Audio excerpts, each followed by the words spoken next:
Hello students. आज हम मौर्य वंश के महान शासक अशोक के धम्म के बारे में अध्ययन करेंगे। अशोक का धम्म उसके धर्म से अलग था। तो धम्म के बारे में हम विस्तृत चर्चा करते हैं कि धम्म क्या था।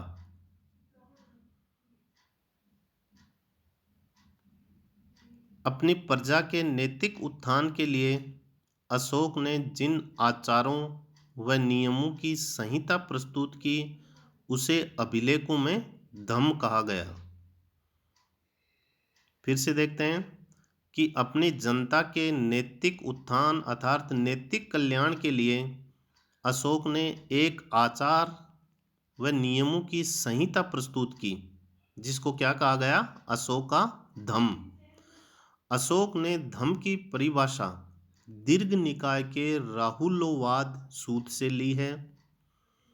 अशोक का धम्म मूलतः उपासक बौद्ध धर्म था। इसका चरम लक्ष्य स्वर्ग प्राप्ति था। अशोक ने अपने 7वें अभिलेख में जनता को धर्म संदेश, धर्म श्रावण, जो धर्म संदेश दिया उसको क्या कहा गया? धर्म श्रावण कहा गया। अशोक ने अपने दूसरे स्तंभ लेख में खुद स्वयं से पूछता कि धम्म क्या है। फिर इसका उत्तर दूसरे और 7वें अभिलेख में देता है। कहता है कि अपा सिन्वे का मतलब पाप से मुक्ति, लोगों का कल्याण, दया, दान, सत्य एवं शुद्धि ही धम्म है। अर्थात स्वयं ही दूसरे अभिलेख में पूछता है कि धम्म क्या है और स्वयं ही दूसरे और 7वें अभिलेख में इसका उत्तर देता है कि पाप से मुक्ति, लोगों का कल्याण, दया, दान, सत्य, शुद्धि ही धम्म है। इन चीजों को अर्थात पाप से मुक्ति, लोगों का कल्याण, दया, दान, सत्य, शुद्धि, इन सभी चीज़ों को व्यवहार में लाने के लिए प्राणियों को क्षति न पहुंचाना, माता पिता की सेवा करना, वृद्धों की सेवा करना, गुरुजनों का सम्मान करना, मित्रों, परिचितों, ब्राह्मणों तथा शर्मणों से अच्छा व्यवहार करना, दासों से अच्छा व्यवहार करना, कम खर्च करना, कम संचय करना आदि की आवश्यकता है। इसके साथ साथ ही क्रोध, निष्ठुरता, घमंड, ईर्ष्या आदि पर नियंत्रण रखना भी आवश्यक है। यदि हम इन चीज़ों को व्यवहार में लाएंगे तो धर्म का जो लक्ष्य है उसकी हमें पूर्ति मिलेगी या धर्म के लक्ष्य को हम लागू कर पाएंगे। प्रसिद्ध इतिहासकार रोमिला थापर के अनुसार अशोक के धम्म का उद्देश्य था देश की राजनीतिक एकता की प्राप्ति। मास की लघु शिलालेख में अशोक ने स्वयं को बुद्ध शाक्य कहा है। विदेशी शक्तियों जैसे कि यवन, कंबोज आदि का उल्लेख अशोक के 5वें तथा 13वें शिलालेख में मिलता है। अशोक ने राज्याभिषेक के 13वें वर्ष में धम्म महामात्रों को नियुक्त किया। प्रादेशिक राजुक तथा युक्तों को प्रति 5वें वर्ष धर्म प्रचार हेतु यात्रा पर भेजा जाता था जिसे अनुशयान कहा गया है। जबकि उज्जैन व तक्षशिला में प्रति तीसरे वर्ष इन्हें यात्रा हेतु भेजा जाता है। अर्थात अपने धम्म का प्रसार करने के लिए इन अधिकारियों को समय समय पर विभिन्न क्षेत्रों की यात्रा करने के लिए अशोक के द्वारा भेजा जाता था। महावंश के अनुसार ऐसिंधमित्रा अशोक की पटरानी थी। दिव्यावदान के अनुसार उसकी मृत्यु के बाद तिक्ष्य रक्षिता पटरानी बनी जिसने कुणाल को अंधा करवा दिया था। कुणाल अशोक की एक अन्य रानी पद्मावती का पुत्र था। कुणाल का प्रारंभिक नाम धर्म विवर्धन था। अशोक के अभिलेखों में उसकी सिर्फ एक रानी कारुवकी का उल्लेख मिलता है। यह तीवर की मां थी। अभिलेखों में उल्लेखित अशोक का एकमात्र पुत्र तीवर है। अर्थात अभिलेखों में अशोक की रानी का नाम कारुवकी था और उसके पुत्र का नाम तीवर था। मौर्य अभिलेखों में उसके पौत्र दशरथ का भी उल्लेख मिलता है।